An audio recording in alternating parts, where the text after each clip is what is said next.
Selamat hari Minggu, Bapak, Ibu, Saudara, dan anak-anak. Sebelum masuki ibadah keluarga, Minggu tanggal 23 Agustus 2020, kita ngambil saat hening untuk mempersilahkan hati dan pikiran kita memasuki ibadah. Saat hening dipersilahkan.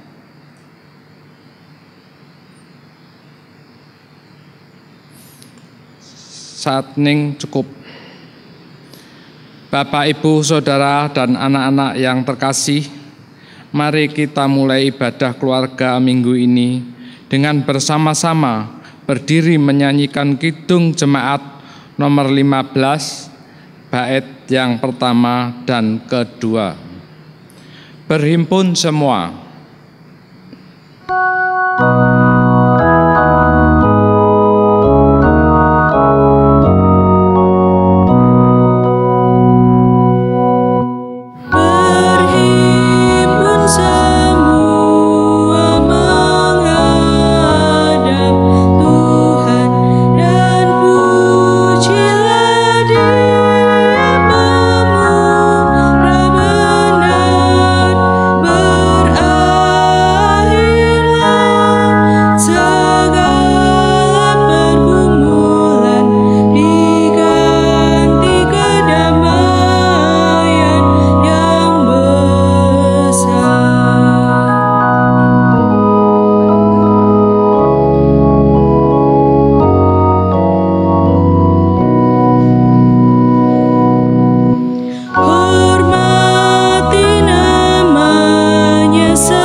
Jemaat yang terkasih, marilah kita memasuki ibadah keluarga minggu ini dengan landasan pengakuan bahwa pertolongan kita ialah dari Tuhan, pencipta langit dan bumi, yang senantiasa setia dalam mengasihi umat-Nya. Terpujilah nama Tuhan. Terang sudah terbit bagi orang benar dan sukacita bagi orang-orang yang tulus hati. Terpujilah nama Tuhan. Beribadahlah kepada Tuhan dengan sukacita. Datanglah ke hadapan-Nya dengan sorak-sorai. Amin.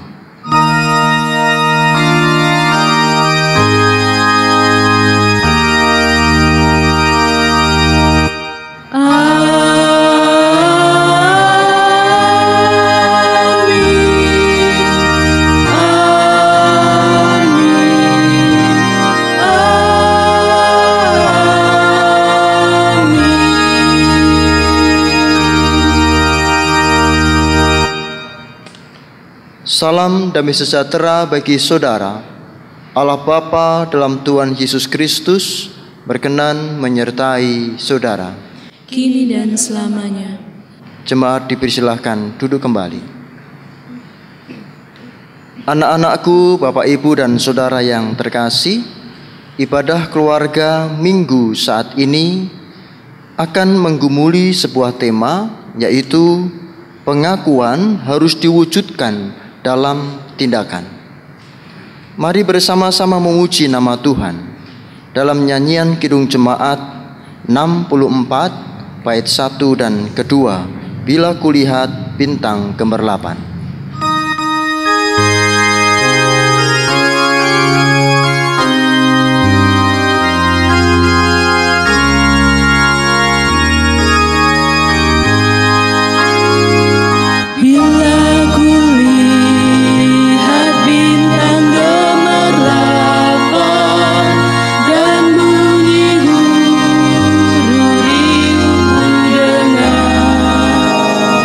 Ya Tuhanku,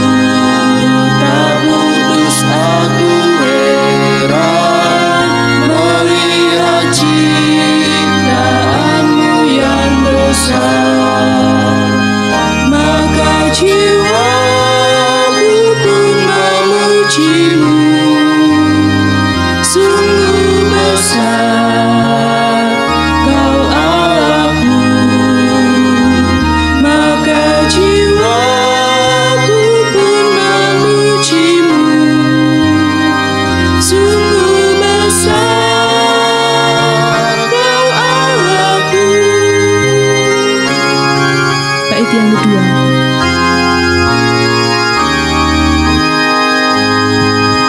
Ya Tuhanku, apabila ku renungkan pemberian-Mu dalam penebus, ku tertegun bagiku dicurahkan oleh Putra-Mu darahnya kudus.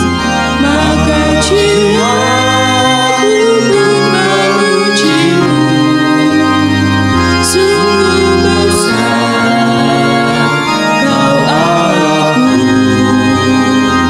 Maka jiwaku pun memuji-Mu, sungguh besar Kau Allahku.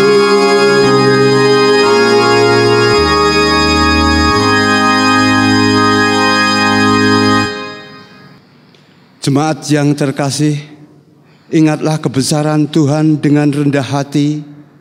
Tundukkanlah kepala dengan menyadari segala kelemahan dan kekurangan kita, dan mendengarkanlah hukum kasih-Nya. Kasihilah Tuhan Allahmu dengan segenap hatimu, dan dengan segenap jiwamu, dan dengan segenap akal budimu. Itulah hukum yang terutama dan yang pertama. Dan hukum yang kedua yang sama dengan itu ialah, kasihilah sesamamu manusia seperti dirimu sendiri. Pada kedua hukum inilah tergantung seluruh hukum Taurat dan kitab para nabi. Dalam suasana hening, mari kita berdoa secara pribadi, mengakui dosa kepada Tuhan atas kehidupan kita. Suasana hening.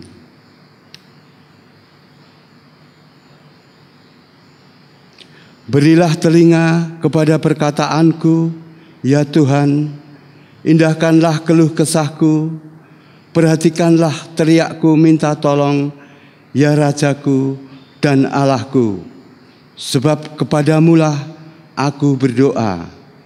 Amin. Mari kita mengakui penyesalan kita dalam nyanyian Kidung Jemaat 29 bait pertama dan kedua. Di muka Tuhan Yesus.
Terimalah berita anugerah dari Tuhan, jemaat diundang berdiri. Berita anugerah diambilkan dari surat Roma pasal 10 ayat 9 dan 10 yang demikian. Sebab jika kamu mengaku dengan mulutmu bahwa Yesus adalah Tuhan dan percaya dalam hatimu bahwa Allah telah membangkitkan Dia dari antara orang mati, maka kamu akan diselamatkan. Karena dengan hati orang percaya dan dibenarkan, dan dengan mulut orang mengaku dan diselamatkan. Demikianlah sabda anugerahnya. Terpujilah nama Tuhan. Mari kita sanggupi sabdanya dengan pujian Kidung Jemaat 427 bait 1 dan 3. Kusuka menuturkan.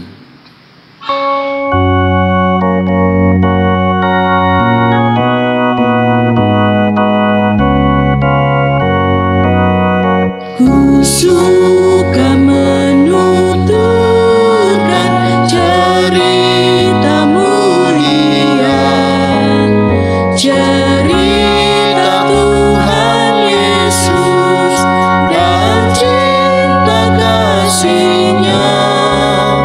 Kusuka menuturkan cerita yang benar, penawar hati rindu, melipur terbesar.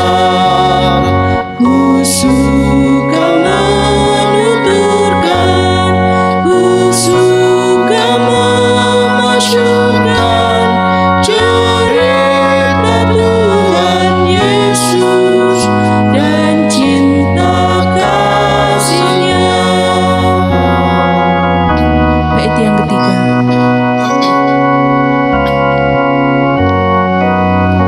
Kusuka menuturkan cerita mulia, setiap ulangi bertambah manisnya.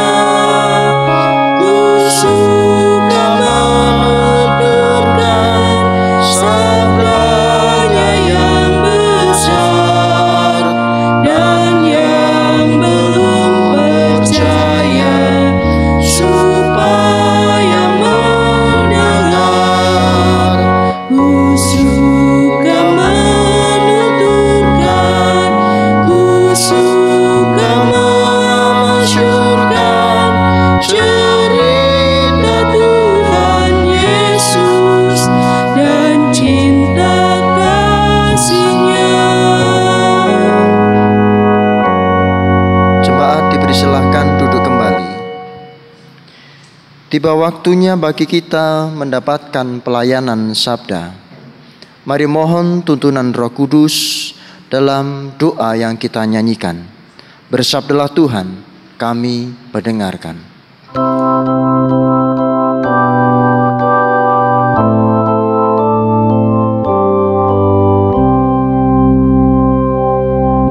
Bersabdalah Tuhan, kami mendengarkan. Bersabdalah Tuhan, kami mendengarkan.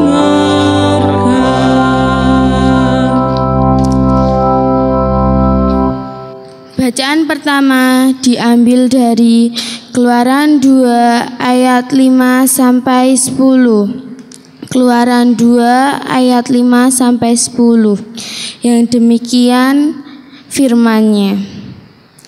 Maka datanglah putri Firaun untuk mandi di sungai Nil. Sedang dayang-dayangnya berjalan-jalan di tepi sungai Nil. Lalu terlihatlah olehnya peti di tengah-tengah teberau itu. Maka disuruhnya hambanya perempuan untuk mengambilnya. Ketika dibukanya, dilihatlah bayi itu, dan tampaklah anak itu menangis, sehingga belas kasihanlah ia kepadanya, dan berkata, tentulah ini bayi orang Ibrani. Lalu bertanyalah kakak anak itu kepada putri Firaun, akan kupanggilkan bagi tuan putri seorang inang penyusu dari perempuan Ibrani untuk menyusukan bayi itu bagi tuan putri. Sahut putri Firaun kepadanya, Baiklah, lalu pergilah gadis itu memanggil ibu bayi itu. Maka berkatalah putri Firaun kepada ibu itu, "Bawalah bayi ini dan susukanlah dia bagiku, maka aku akan memberi upah kepadamu." Kemudian perempuan itu mengambil bayi itu dan menyusuinya. Ketika anak itu telah besar, dibawanyalah kepada putri Firaun yang mengangkatnya menjadi anaknya dan menamainya Musa. Sebab katanya, "Karena engkau telah menariknya dari air." Demikianlah sabda Tuhan. Syukur kepada Allah.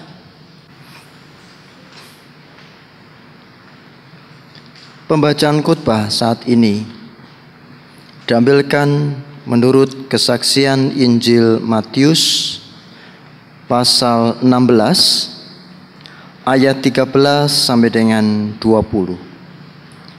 Matius 16 ayat 13 sampai dengan 20. Pengakuan Petrus. Setelah Yesus tiba di daerah Kaisarea Filipi, ia bertanya kepada murid-muridnya, "Kata orang, siapakah anak manusia itu?" Jawab mereka, "Ada yang mengatakan Yohanes Pembaptis, ada juga yang mengatakan Elia, dan ada pula yang mengatakan Yeremia atau salah seorang dari para nabi." Lalu Yesus bertanya kepada mereka, "Tetapi apa katamu? Siapakah aku ini?" Maka jawab Simon Petrus, "Engkau adalah Mesias, Anak Allah yang hidup." Kata Yesus kepadanya, "Berbahagialah engkau Simon bin Yunus, sebab bukan manusia yang mengatakan itu kepadamu, melainkan Bapa-Ku yang di surga. Dan aku pun berkata kepadamu, engkau adalah Petrus, dan di atas batu karang ini aku akan mendirikan jemaatku, dan alam maut tidak akan menguasainya. Kepadamu akan kuberikan kunci kerajaan surga. Apa yang kau ikat di dunia ini akan terikat di surga, dan apa yang kau lepaskan di dunia ini akan terlepas di surga." Lalu Yesus melarang murid-muridnya supaya jangan memberitahukan kepada siapapun bahwa ia Mesias. Amin. Sungguh berbahagia setiap orang yang mendengarkan berita dari Tuhan dalam firman-Nya dan menaruh dalam hatinya juga melakukan. Haleluya. Amin.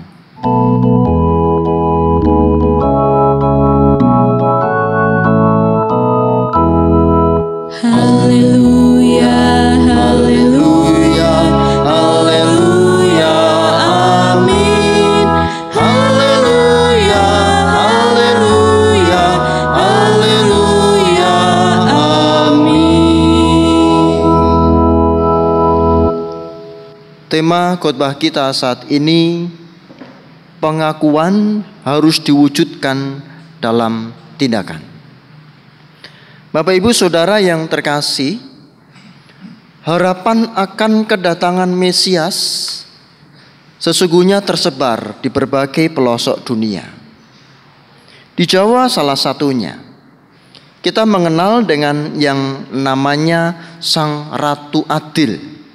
Sang Ratu Adil yang dinyatakan dalam tulisan Raja Jayabaya dari Kediri tahun 1135 sampai 1157.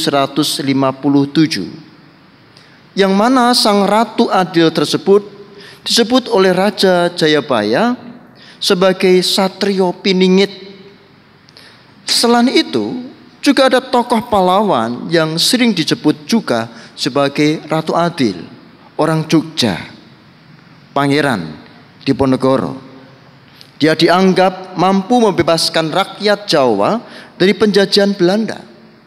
Bahkan Soekarno, presiden pertama kita, juga dianggap sebagai ratu adil. Namun saudara, semua yang dinyatakan sebagai ratu adil itu, sejarah membuktikan bahwa mereka belum bisa menjadi ratu adil yang sesungguhnya. Belum bisa disebut sebagai Mesias. Itu sejarah. Manusia modern juga membutuhkan kehadiran seorang Mesias, membutuhkan seorang penolong. Inspirasi dalam film Superman adalah ide mesianik yang ditampilkan dalam diri Christopher Reeve yang memerankan sebagai tokoh Superman. Film ini tahun 1978 disutradarai oleh Richard Donner, yang mana tokoh Superman memiliki nama Kal-El. Ya, nama manusianya Clark Kent. Ini anak-anak apal. Bapaknya namanya Jor-El. Ada kata El di sana. El sebetulnya terinspirasi dari Elohim, Yahweh, Tuhan. Di mana Jor-El mengutus anaknya Kara-El untuk datang ke bumi membawa misi keselamatan. Cerita tentang Superman pun ada kisah-kisah mesianiknya. Bahkan di dunia teknologi 4.0 saat ini sesungguhnya sudah 5.0. Dan di tengah-tengah pandemi COVID-19 kali ini, bukankah kita juga membutuhkan pertolongan? Siapa yang menolong? Bisa siapa saja, tetapi sesungguhnya siapa saja itu Mesias. Saudara, mengapa saya membawa dan memulai khotbah ini dengan seolah ada kebutuhan pertolongan? Bukan seolah, memang sesungguhnya kita membutuhkan pertolongan. Bermula dari kita menghayati bahwa kita membutuhkan pertolongan dari Mesias. Selanjutnya adalah pengakuan atas Mesias muncul dari dalam hati. Pengakuan atas Mesias yang menolong itu muncul dari dalam hati, sehingga pengakuan harus diwujudkan dalam tindakan. Pengakuan tak hanya dari mulut, tetapi dalam tindakan. Narasi Injil kali ini bercerita tentang pengakuan Petrus yang patut kita teladani bersama. Maka mari kita perhatikan. Pertama-tama, Kristus bertanya kepada muridnya, kata orang, siapakah anak manusia? Kata orang, kata mereka, siapakah anak manusia? Siapakah Yesus? Mereka menjawab, oh engkau Musa, oh engkau Elia, oh engkau Yeremia, atau nabi-nabi yang lain yang bangkit kembali. Kata orang. Tapi kemudian Yesus bertanya, siapakah aku menurutmu? Petrus maju dan berkata, engkau adalah Mesias, tidak titik. Engkau adalah Mesias, anak Allah yang hidup. Saudara, terkadang kita merasa keren kalau mampu melihat pendapat orang lain. Menurut dia begini. Itu tidak dibutuhkan oleh Tuhan.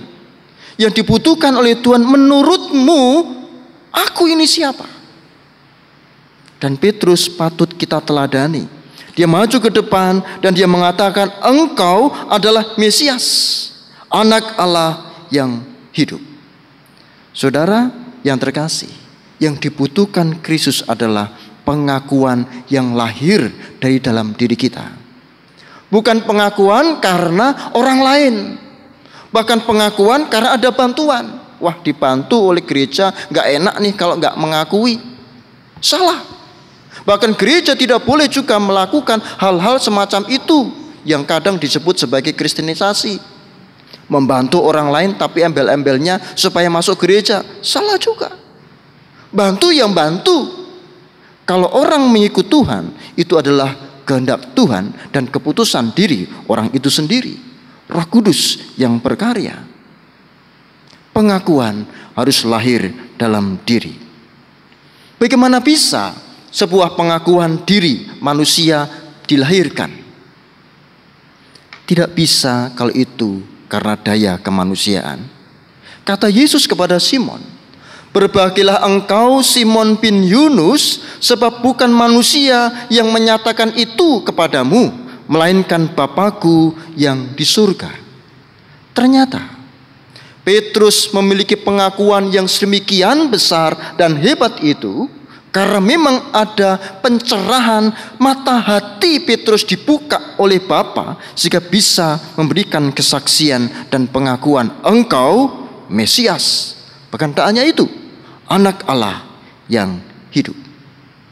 Saudara yang terkasih, bagaimana dengan kehidupan kita?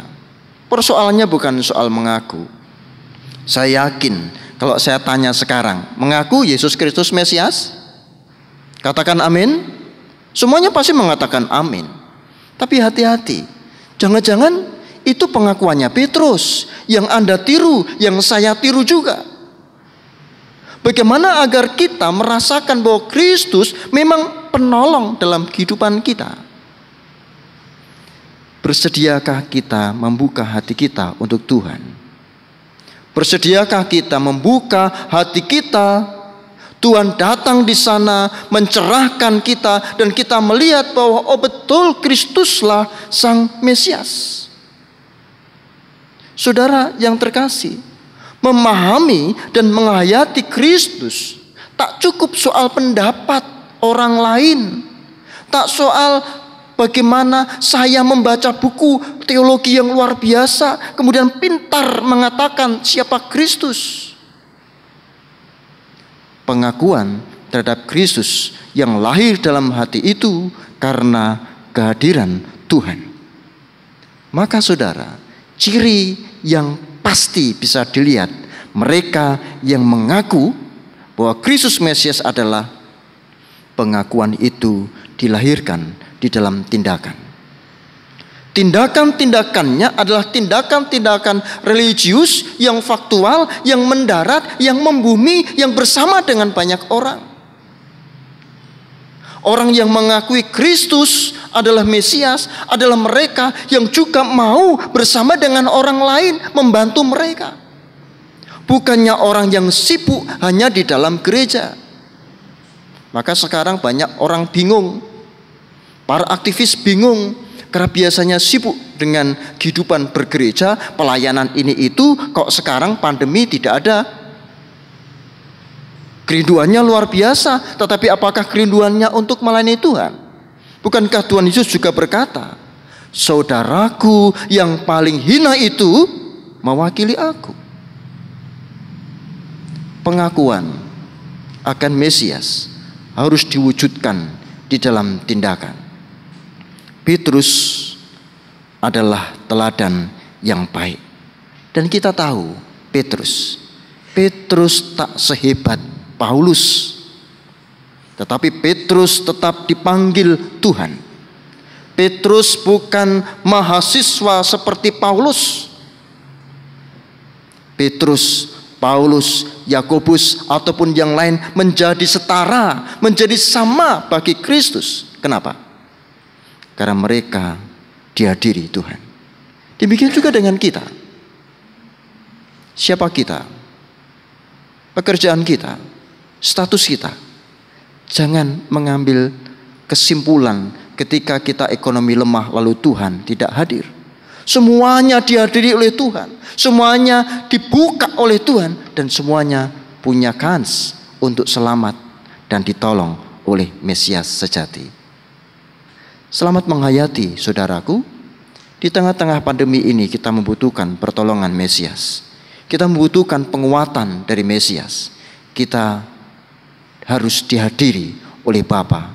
Dan pengakuan harus diwujudkan dalam tindakan. Amin. Saat hening bagi kita semua.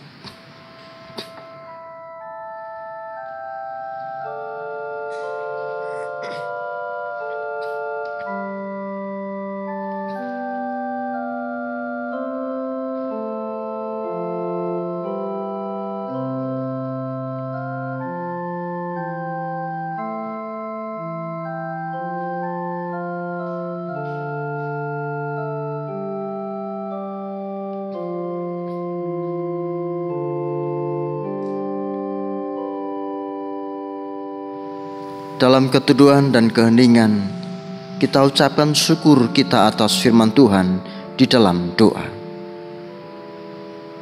Kami bersyukur atas firman-Mu itu, ya Allah. Dan kami mengaku kami tidak mampu memberikan pengakuan Mesias tanpa kehadiran Bapa dalam hidup kami. Hadirlah ya Tuhan, buka hati dan pikiran kami melalui Roh Kudus-Mu, sehingga kami dimampukan untuk mengakui seperti Petrus bahwa Engkau adalah Mesias dan Anak Allah. Di dalam nama-Mu, Tuhan Yesus Kristus, kami berdoa. Amin.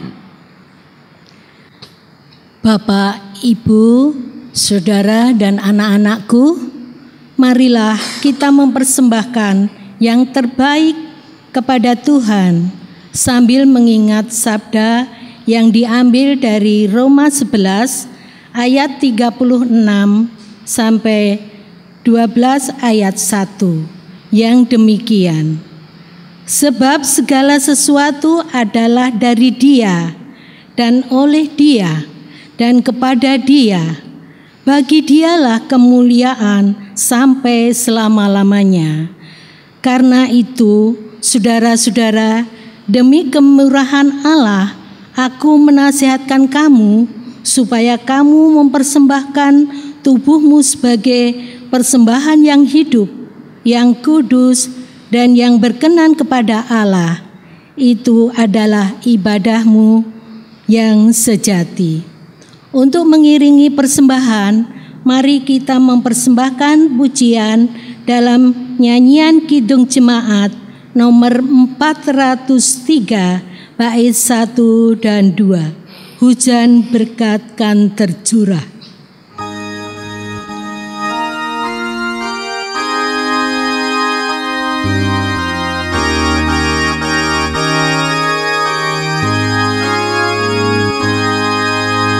Hujan berkat kan tercurah,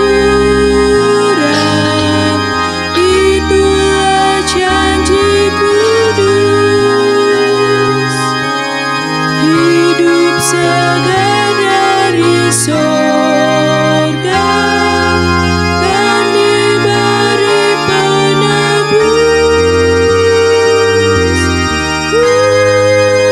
Hujan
Mari bersama kita berdoa, kita serahkan persembahan ini kepada Tuhan dan juga doa syafaat kita.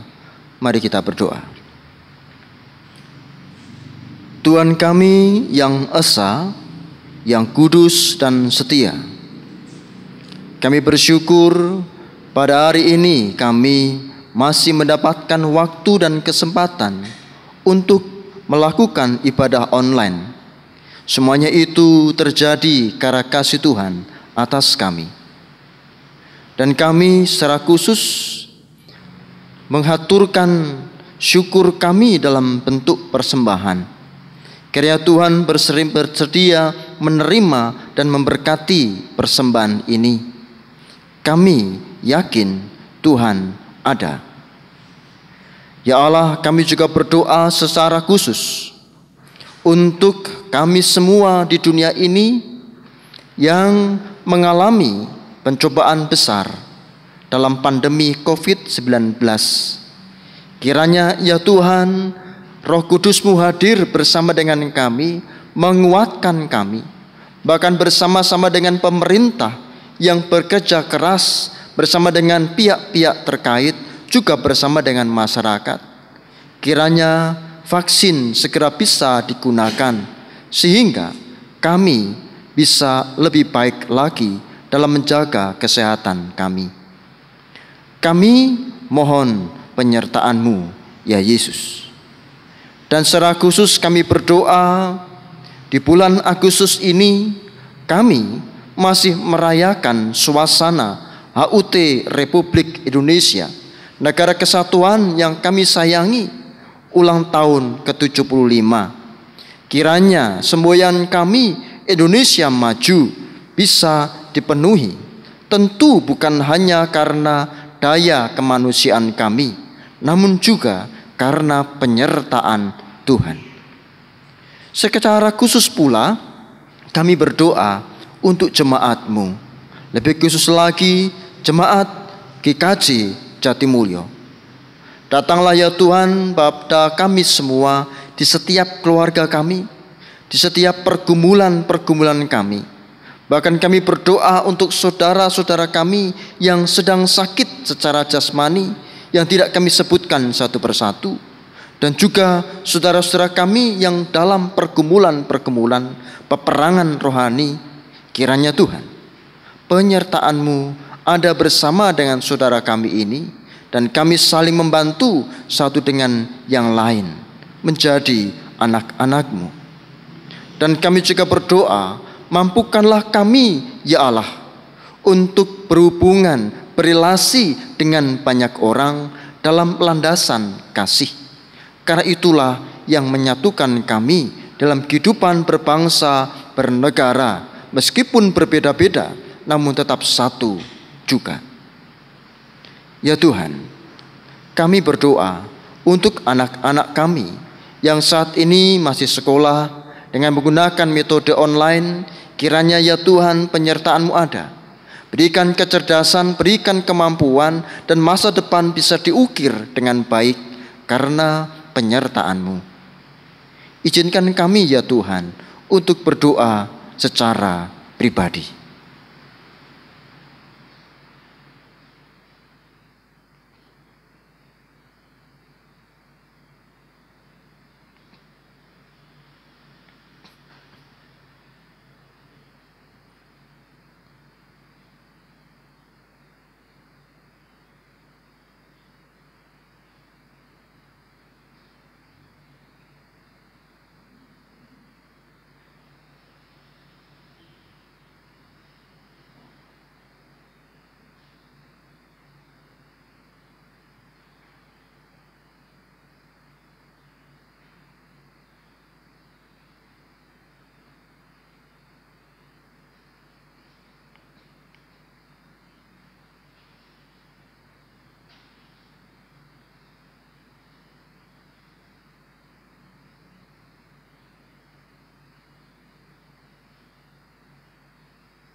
Inilah seruan hati kami ya Tuhan.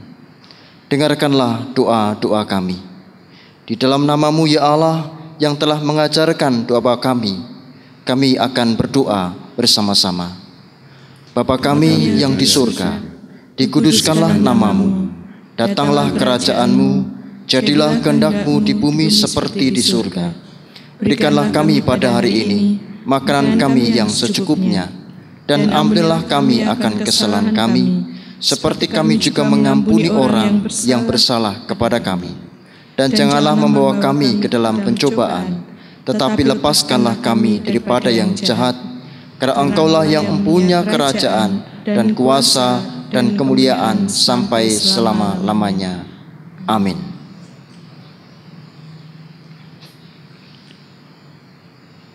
Dengan berdiri bersama kita ikrarkan pengakuan iman rasuli yang demikian.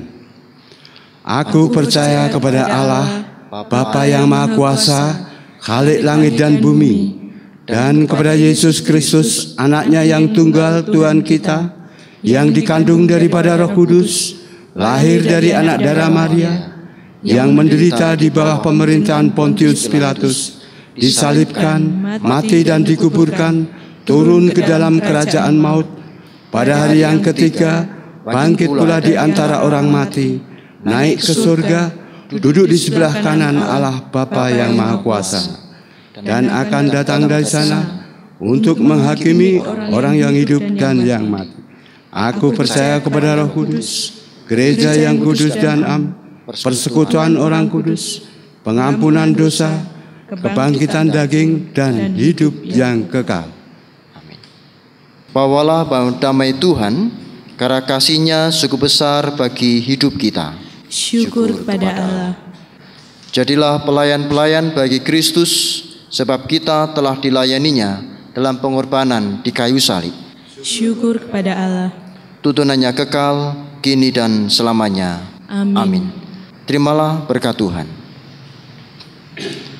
Damai sejahtera Allah dalam persekutuan bersama Sang Putra dan Roh Kudus yang melampaui segala akal, memelihara hati dan pikiran saudara untuk merendah dan melayani Dia dari sekarang sampai selama-lamanya. Amin. Mari kita pujikan nama Tuhan. Kita harus membawa berita. Kidung Jemaat 426 bait 1 dan 2.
Kristus kan